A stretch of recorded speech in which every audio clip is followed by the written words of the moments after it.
Bueno, mis hermanos, vamos entonces a la palabra de Dios y hoy nos corresponde la tercera parte de este tema que hemos titulado ¿Tienes un aguijón? ¿Sufres un aguijón? Y vamos a la segunda carta a los Corintios, capítulo 12. Y vamos a leer desde el versículo 7 al 10. Primera carta a los Corintios, capítulo 12, versículos 7 al 10. Dice así la palabra de Dios. Y para que la grandeza de las revelaciones no me exaltase desmedidamente, me fue dado un aguijón en mi carne, un mensajero de Satanás que me abofetee, para que no me enaltezca sobremanera. Respecto a lo cual 3 veces he rogado al Señor que lo quite de mí. Y me ha dicho, bástate mi gracia, porque mi poder se perfecciona en la debilidad. Por tanto, de buena gana me gloriaré más bien en mis debilidades, para que repose sobre mí el poder de Cristo. Por lo cual, por amor a Cristo, me gozo en las debilidades, en afrentas, en necesidades, en persecuciones, en angustias, porque cuando soy débil, entonces soy fuerte. Amén. Padre, es tu palabra y te suplico que hoy hables a tu siervo y también a los que están conmigo, para que seamos edificados y que nuestros oídos se abran para oír y poner en práctica tu palabra. En el nombre de Jesús. Amén. Amén. ¿Sufres un aguijón? ¿Tienes un aguijón? Seguro que todos decimos claro. Y la pregunta que debemos responder hoy es ¿cuál es tu aguijón? O la pregunta que tal vez nos asalta es ¿cuál es tu aguijón? Bueno, en la primera parte de esta serie vimos que el apóstol Pablo no habla de sus experiencias sobrenaturales, que es el pasaje que está antes del que leímos hoy, donde Pablo dice que fue llevado al tercer cielo y que vio cosas que no le era posible decir con palabras. Pero ya estudiamos que él no habla de sus experiencias sobrenaturales por una razón, porque el centro del mensaje es la persona de Cristo y el evangelio de salvación, no sus experiencias. Por eso no compartimos que una persona cuando vaya a predicar se dedique a hablar de sus experiencias. Y no quiere decir que no se traigan las experiencias en un momento dado para ilustrar como anécdotas, pero no son el mensaje. Ni siquiera haber sido llevado al tercer cielo es una experiencia suficiente como para que se convierta en el mensaje que el apóstol iba a predicar. Porque es más importante que reconozcamos las debilidades que tenemos. Porque cuando reconocemos que somos débiles, que somos frágiles, entonces tenemos la mano tendida del Señor para levantarnos. ¿Sabe por qué una persona que se está quejando de su situación nunca se levanta? Porque mientras se está quejando, le está diciendo en la cara a Dios que lo tiene abandonado. Y eso no se le dice al Señor. Eso es arrogancia. Porque la causa de las luchas que tenemos no es Dios, somos nosotros. Sea porque Dios nos está moldeando, porque lo necesitamos, porque al cielo no entra cosa sucia, o sea porque nosotros mismos nos hemos metido en problemas y después queremos que Dios nos responda por ello. Es que somos fregados. El apóstol Pablo no habla de sus experiencias en el tercer cielo, no habla de haber visto la gloria de Dios, porque ese no es el mensaje que él predica. Él predica la persona de Cristo, la obra de Jesucristo, esto es el evangelio de salvación. La misericordia, la gracia del Señor, ese es el evangelio, hermanos.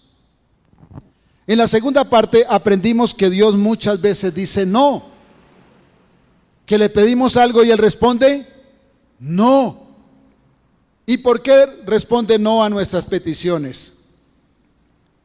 Porque Él hace todo para llevarnos a su gloria. Él hace todo para meternos en el cielo, no para tenernos contentos en la tierra. ¿En esta tierra sufrimos? Claro que sí. El pobre sufre porque le falta el plato de comida. El rico porque sus riquezas no lo dejan dormir. El empleado porque el patrón es injusto. El empresario porque su empresa se tiende a derrumbar.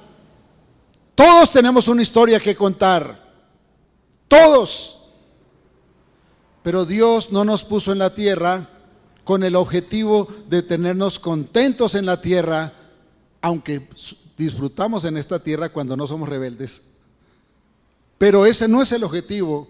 Dios nos tiene en esta tierra preparándonos para llevarnos a su gloria, y me refiero a sus hijos, porque los que no son sus hijos no heredarán la gloria eterna.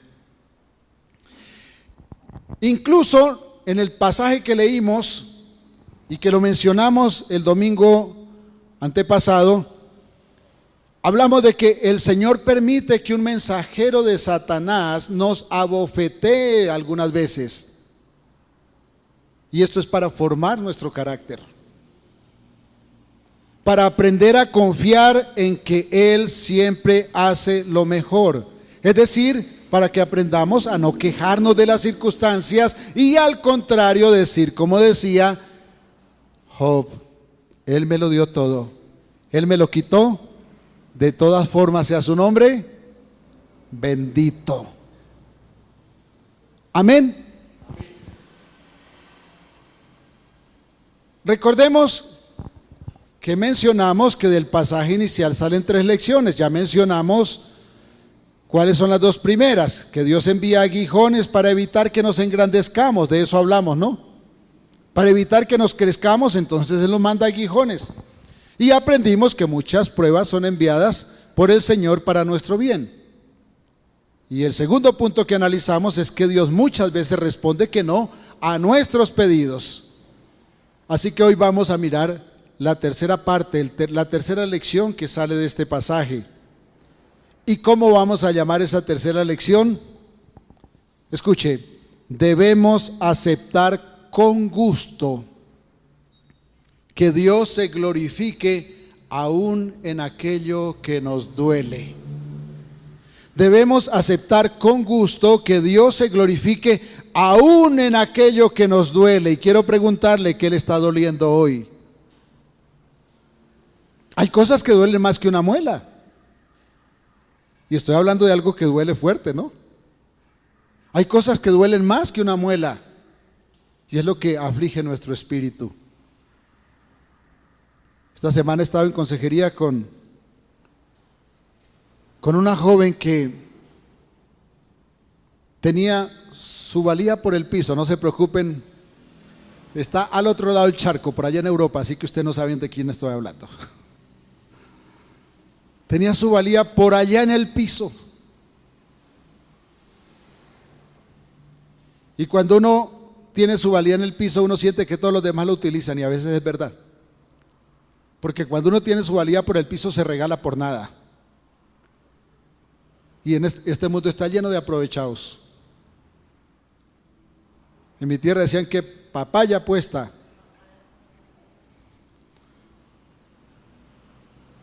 Debemos aceptar con gusto que Dios se glorifique aún en aquello que nos duele. Veamos qué dice la segunda carta a los Corintios, capítulo 1, versículos 3 y 4. Porque allí hay algo que nos consuela en medio del dolor que nos producen los aguijones del momento. Segunda carta a los Corintios, capítulo 1, versículos 3 y 4. Bendito sea el Dios y Padre de nuestro Señor Jesucristo. ¿Padre de qué? De misericordias. ¿Y Dios de qué? De toda consolación, el cual nos consuela en todas nuestras tribulaciones, para que podamos también nosotros consolar a los que están en cualquier tribulación por medio de la consolación con que nosotros somos consolados por Dios. Los hice repetir la palabra consolación, consuelo, consolar, para que se den cuenta en 2 versículos cuántas veces aparece esta palabra. Es muy difícil aceptar que el Señor está obrando en nosotros cuando sentimos que nos duele. Por eso le pregunté, ¿qué le está doliendo hoy? Bueno, si es la muela, pues va al odontólogo, ¿cierto? Si es la cabeza, pues una pastilla, pero si es el espíritu el que duele, eso es lo que lleva a las personas a quitarse la vida. El muchacho que atendimos el domingo estaba, antes de venir a la iglesia, estaba parado en el puente para lanzarse, porque no soportaba más. Es muy difícil aceptar que Dios está orando cuando nos duele. No solamente le pasa a usted, a todos los que estamos aquí nos ha pasado. Algunos somos más expertos en eso que otros. Algunos somos más expertos en desesperarnos. Pero es que nos gusta saber que nada se nos dificulta, nos gusta saber que la llevamos suave. Pero cuando queremos vivir así, cuando queremos que nos lleven como en un cochecito, aprendemos a cultivar, escúcheme bien, cuando nosotros aprendemos a vivir en la vida fácil, en la vida sencilla, en la vida que no duele, aprendemos también a cultivar esos caprichos que tanto mal hacen a la formación del carácter. Quiero decir que el dolor es necesario para que aprendamos, para que nuestro carácter sea formado y aprendamos a esperar. A nadie le gusta esperar, ¿cierto? Pero nos toca. Nos toca aprender a esperar. Porque si no aprendemos a esperar, no somos más que unos hijos malcriados, caprichosos, los cuales no son dignos de ser hijos de Dios. ¿Quién dijo amén? Es duro, ¿cierto? El dolor se siente, pero es necesario. Como el Señor nos conoce íntimamente, nos conoce como nadie nos conoce, incluso ni siquiera como nosotros nos conocemos. Él nos conoce más de lo que nos conocemos a nosotros mismos. Él siempre hace todo lo necesario para que crezcamos en un carácter santo. Y para esto muchas veces es necesario el dolor. Claro, es difícil sonreír cuando duele, pero es necesario. Nuestra necesidad de crecimiento, escúcheme bien, nuestra necesidad de crecimiento explica mucho del dolor que experimentamos los hijos de Dios. Como necesitamos crecer, entonces hace falta el dolor. Mire, hermanos, ¿usted no se ha dado cuenta que las personas que a veces le pisan los callos son las personas que tiene más cerquita? ¿Cómo le va a pisar los callos a alguien que está en La Guajira hoy? No. Pero el que se le sienta al lado, el que duerme con usted, el que comparte el plato con usted, es la persona que le causa los mayores dolores. Porque la cercanía muchas veces hiere. Y porque en el plan de Dios, un amor por encima de los defectos es un amor a prueba de defectos, es un verdadero amor. Cuando uno es capaz de amar a una persona con sus defectos, eso es verdadero amor. Si usted aprende a amar a Dios en medio del dolor, eso es verdadero amor. Pero nosotros tenemos la costumbre de que si algo nos duele de una vez tiramos la toalla.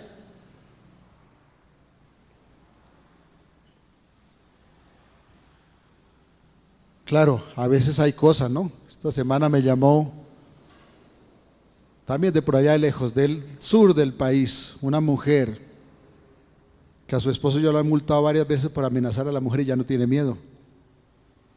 Y a esa mujer le toca salir corriendo,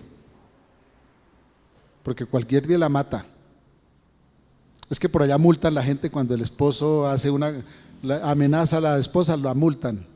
Y no es el gobierno, son los del desgobierno. Así lo hacen. Pero una cosa, hermanos, que usted debe entender en medio de saber que nuestra necesidad de crecimiento explica el dolor que padecemos, explica mucho de ese dolor, y hablo a los hijos de Dios. Una cosa que a usted le lleva a superar ese dolor es saber que Dios nunca le deja huérfano. Es saber que aún en el dolor que Él permite para formarnos, Él está allí presente. Porque Él dice que no nos deja ser tentados más de lo que podamos resistir. Él es fiel. Él nos tiende la mano y Él hace que de ese dolor salga algo bueno. Note que el pasaje que leímos allí en la segunda carta a los Corintios mencionaba siempre la palabra consuelo. Consuelo. El énfasis de este pasaje es la consolación. Repitamos el pasaje. Bendito sea Dios, el Dios y Padre de nuestro Señor Jesucristo, Padre de misericordias y Dios de toda una vez, el cual nos consuela en todas nuestras tribulaciones, para que podamos también nosotros consolar a los que están en cualquier tribulación por medio de la consolación con que nosotros somos consolados. 5 veces aparece la palabra consuelo en 2 versículos. Eso es una promesa, hermanos. Y es una promesa para usted que está sufriendo hoy algún aguijón. Para usted que siente que se le acaban las esperanzas y que ya no quiere seguir caminando, que quiere tirar la toalla, que hasta se pone a pelear con Dios. Y que su familia no se lo aguanta porque que se prende con un fósforo mojado. Eso es para usted. Pero no se preocupe, que también es para mí, porque a veces mi familia no me soporta. Gracias, mi hermano.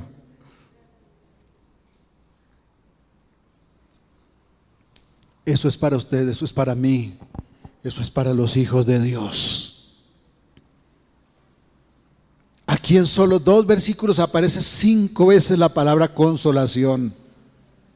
El Señor no nos evita el dolor, pero nos consuela cuando pasamos la dificultad. Eso es una promesa. Somos muy cómodos y pensamos que no debiéramos pasar por el dolor si somos hijos de Dios, pero eso no nos hace bien. Cuando un hijo de Dios no pasa por el dolor, se vuelve engreído, se siente con el derecho de juzgar a los demás, es capaz de venirse contra su hermano y apuñalarlo, porque es engreído.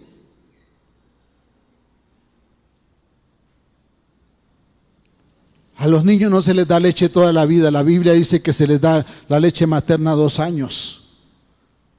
Si se le da más, se vuelve engreído ese hijo. Se vuelve engreído, agresivo. Como dije, es capaz de apuñalar a su propio hermano.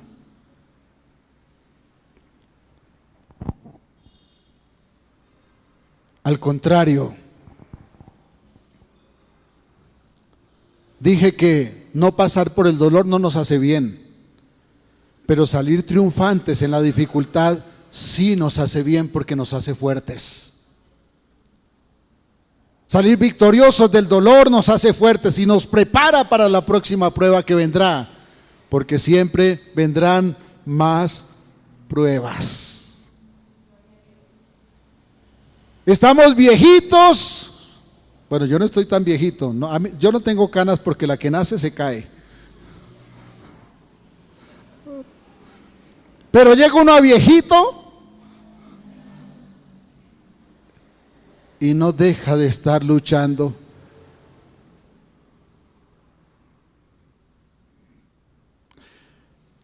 Los padres luchan con sus hijos pequeños, luchan con los jóvenes en la adolescencia. Y llegan a viejos y siguen luchando con sus hijos porque sus hijos ya no los respetan.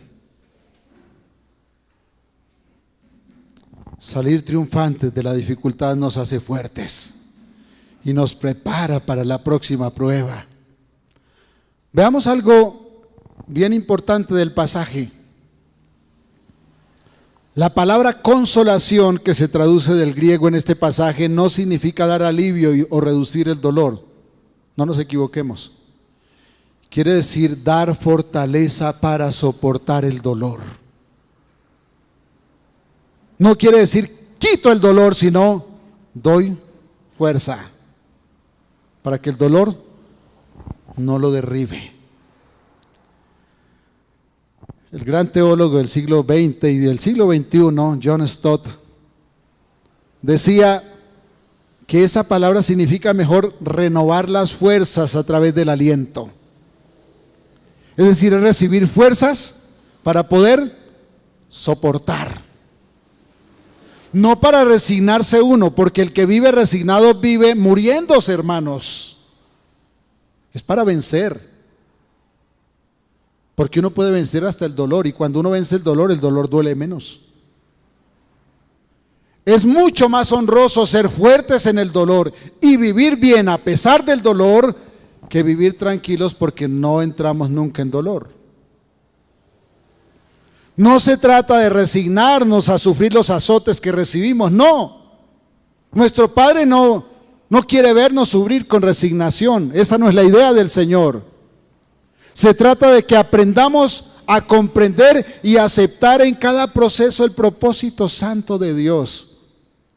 Cuando uno se detiene a ver qué está haciendo Dios en medio de la dificultad, esa dificultad no lo derriba, esa dificultad le fortalece. Esa dificultad le prepara para la próxima prueba que, como dije, vendrá. Solo entonces entenderemos el bien y el regalo que el Señor envuelve en ese empaque que nos parece tan extraño, el dolor. Cuando digo empaque extraño me refiero al dolor que nos aqueja, porque en medio de esa dificultad, de ese dolor, hay un propósito de Dios formando nuestro carácter. El resultado de recibir con agrado cada situación es que el Señor es glorificado en nuestra debilidad, y eso ya es mucho. Eso ya lo debiera ser todo. Pero no solamente nos deja glorificándolo a Él en el dolor, sino que además nos consuela. Y cuando somos consolados, Él recibe su parte porque recibe la gloria, y nosotros recibimos la nuestra porque somos fortalecidos.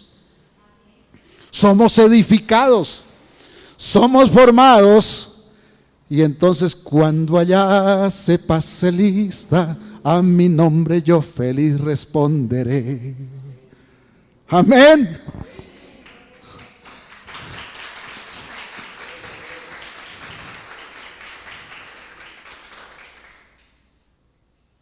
Cuando eso ocurre, cuando Dios es glorificado en mi dolor y yo soy consolado, cuando eso pasa, hermanos, el diablo, el enemigo, el que le dice todos los días al oído que Dios lo tiene abandonado porque le está doliendo, él es derrotado en nuestra fe, porque el Todopoderoso ha actuado en nosotros dándonos victoria. No sufrimos de buen agrado porque nos guste el dolor o porque seamos masoquistas, no, sino porque sabemos que en cada dificultad el Señor saca algo que le glorifica, algo que nos acerca más a ser como Cristo, es decir, a ser santos y sin mancha. Pero también porque cuando nos ponemos en el plan de buscar lo que Dios está haciendo, somos consolados y somos fortalecidos. Somos más santos porque somos perfeccionados. Como pasó en Getsemaní con Cristo. ¿Qué estaba diciendo Cristo en Getsemaní? Padre, si es posible, pasa de mí esta copa. Pero como él era consciente de que debía glorificar al Padre, dijo, pero no sea como yo quiero, sino como tú quieres. Aquí es donde se equivocan el resto de hijos de Dios, o nos equivocamos el resto de hijos de Dios.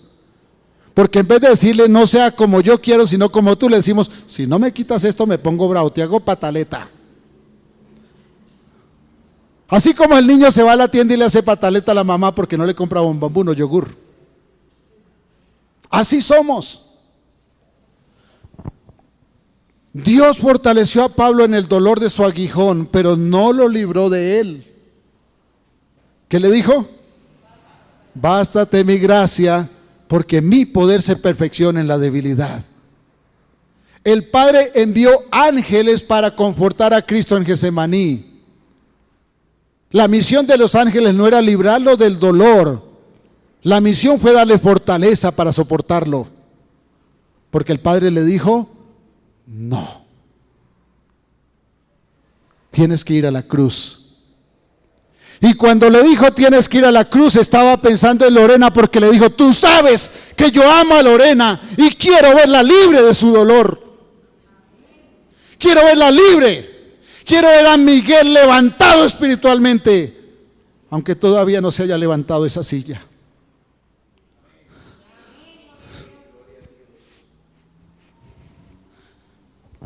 Le dieron fortaleza para soportar el dolor y vivirlo agradecido con el Padre a pesar de lo que le estaba doliendo. La respuesta que dio el Padre a Cristo fue que todavía le faltaba un dolor más fuerte, que debía soportar la ira de su Padre, lo cual es solamente comparable al infierno. Estoy convencido que eso es el infierno. La gloria de Dios quemando el pecado. Como dije, no le quitó el dolor, pero le fortaleció para que pudiera soportar tan grande tribulación. Usted no necesita que le quiten el dolor, necesita ser fortalecido. También envió los ángeles para fortalecer al apóstol Pablo en su debilidad, por ese aguijón que tanto le hacía doler.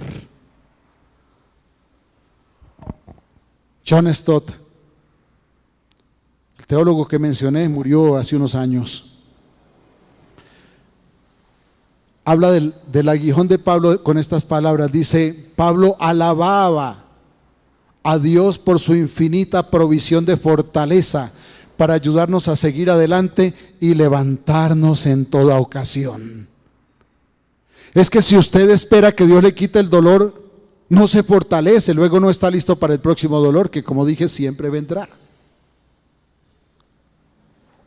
Es la misma idea que transmite el pasaje cuando Pablo le dice, Señor, quítame el aguijón. No, hijo mío, te basta mi gracia. Mi gracia es suficiente, pues mi poder se perfecciona en la debilidad. Quiero preguntarle, o quiero que se reflexione sobre esto, ¿de qué tamaño es la gracia del Señor? Pues del mismo tamaño de Dios. Porque la gracia no es algo que Dios tiene por allí. La gracia es parte de su mismo carácter. No es algo que Él tiene, sino algo que Él es. El hombre que es considerado el predicador más grande de todos los tiempos después del apóstol Pablo, es decir, el segundo más grande predicador de la historia, que vivió en el siglo XIX, ya muchos saben de quién estoy hablando, Charles Spurgeon, dijo que la expresión bástate mi gracia es una ironía. ¿Por qué este hombre decía que la expresión bástate mi gracia es una ironía? Dice, porque es como decirle a un pez pequeñito, te basta el océano para vivir. La gracia del Señor es tan grande que es como si yo le dijera al pez chiquitico que te baste el océano para vivir, pero hay quienes no les basta el océano, les parece que es muy poquito y por eso se quejan. Y ya no los estoy metiendo a ustedes ni a mí, porque por fe nos vamos a salir de ese charco. Amén. La gracia de Dios es infinita como Él mismo. Por eso su gracia es suficiente para vivir plenos. Bástate mi gracia. Quiero confrontarle una vez más. ¿Acaso usted ha sentido que no le basta esa gracia? Cuando sentimos que la gracia no nos basta, entonces nos quejamos del dolor. Entonces quiero preguntarle, ¿se ha quejado del dolor? Yo también. Yo también. Y nos echamos a morir. Y hasta le decimos a los demás, pobrecitos yo, es que nadie me quiere, todos me odian. Y cuando alguien siente que nadie le quiere, que todos le odian, es cuando se siente satisfecho o por lo menos dice que le basta un gusanito. Dios no está repartiendo gusanitos para nadie, está repartiendo la plenitud de su gracia, que es lo que nos basta para vivir bien. Nos basta para vivir bien la gracia del Señor. La comparación del pececito y el océano todavía se queda corta, porque la gracia de Dios es infinita. Es decir, no le va a soltar a usted. A mí me gusta decirle a veces a las personas que andan por ahí como chapaleando por fuera del charco, mire, si Dios puso los ojos encima de suyo, no chapalee por fuera, porque no lo va a dejar quieto hasta que usted vuelva al océano. No lo va a dejar. Cuando una persona siente que no le basta esa gracia, no ha comprendido el valor de la gracia que el Señor le extendió. Y esa es la única explicación para que tantos cristianos viven afligidos y vivan renegando de su vida. ¡Qué tristeza! Eso pasa por no conocer al Señor. Si conociéramos a Dios no nos quejaríamos de nada. Pero cuando yo me quejo es porque ignoro la gracia de Dios. Cuando usted se queja es porque ignora la gracia de Dios. Bástate mi gracia. Ahora no le voy a juzgar, porque realmente eso también nos pasa porque somos frágiles. Pero la gracia de Dios es tan grande que aunque se sienta chapaleando fuera del charco, todavía Dios está allí. Su gracia como un océano, dándole al pececito donde nadar. Tal vez Pablo ya le había argumentado al Señor, Señor, como hacemos usted y yo tantas veces, Señor, si tú me quitas este aguijón, yo podría servirte mejor, como aquel que dice, Señor, si me dejas ganar la lotería, yo te voy a servir mejor, mire, le voy a ayudar a los pobres. ¿Qué dice el Señor? Haz con los pobres ahora, con lo que tienes ayuda a los pobres. Porque solo el que aprende con lo que tiene a hacer lo que debe, está preparado para recibir más. Y no estoy hablando de loterías. Estoy hablando de la bendición de Dios, que eso es mejor que ganarse la lotería. Solo el que está haciendo lo que le toca hacer, con lo que ya tiene, está preparado para que Dios le dé más y pueda hacer más. Pero el que no le tiende la mano a un pobre, hoy que tiene 1 millón de pesos, cuando tenga 1.000 millones de pesos no los quiere descompletar. ¿Cuántos cristianos dicen que no sirven al Señor en la iglesia porque algo les limita? Nos quejamos de la vida por tener un aguijón. Señor, es que tú sabes que yo soy pobre. Él lo sabe. Pero ¿por qué está tan amañado allí quejándose? ¿Qué nos diría el Señor? Deje de quejarse, levántese, sacúdese. Muchos me han escuchado decir que si Dios pone un grano de maíz en la mano, con ese grano de maíz podemos convertirnos en exportadores de maíz, solamente si lo sembramos. Si lo hacemos reproducir y si no nos comemos todo lo que nos da la mazorca. Porque el que se come todo lo que recibe, ahí sí no es culpa de nadie, hermano. Eso sí no es culpa de nadie. Cuando nos quejamos de la vida por tener un aguijón, aquí está la respuesta: bástate mi gracia, porque mi poder se perfecciona en la debilidad. Pero no te preocupes, porque yo te consolaré, dice el Señor. Yo soy tu consuelo.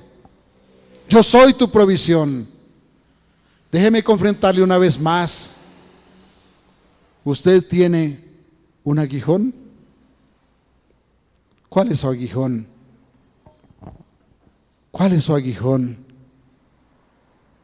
Yo quiero invitarle a que pidamos perdón a Dios por tanta displicencia, por tanta indiferencia, por tanta queja, sin ninguna justificación. Porque frente a la gracia del Señor, frente a la misericordia del Señor, frente a la consolación del Señor, no queda ninguna razón para quejarnos. No tenemos ninguna. Sí, el dolor duele, claro que sí. Es verdad, duele. Pero nada de eso es tan grande como la misericordia de Dios, que en todo caso nos consuela en medio del dolor. Bástate mi gracia, porque mi poder se perfecciona en tu debilidad. Bástate mi gracia. ¿Te basta el océano para vivir? Bástate mi gracia, porque es mucho más grande que el océano, para que puedas vivir plenamente en esa gran inmensidad de bendición que es la gracia del Señor. Padre que estás en los cielos, yo te ruego que esta mañana uses de misericordia con tus hijos, porque hemos menospreciado tu gracia. Pero por tu palabra queremos aprender a vivir por esa gracia. Yo le invito a que levante su mano quien esta mañana ha tenido una queja y quiere entregársela al Señor. Señor, enséñanos a vivir sumergidos en la bendición de tu misericordia, para que nunca más nos quejemos de estar huérfanos, porque tú nunca nos dejas. Gracias porque has sido fiel. Nos has sostenido, sustentado, guardado, cuidado. Señor, cada uno de nosotros te entrega este dolor, para que tú nos fortalezcas en medio de él, para que tú nos recibas y nos des lo que tienes para darnos en medio de esta tribulación. Gracias, Señor, en el nombre de Jesús. Amén, amén. Un abrazo, Dios los bendiga.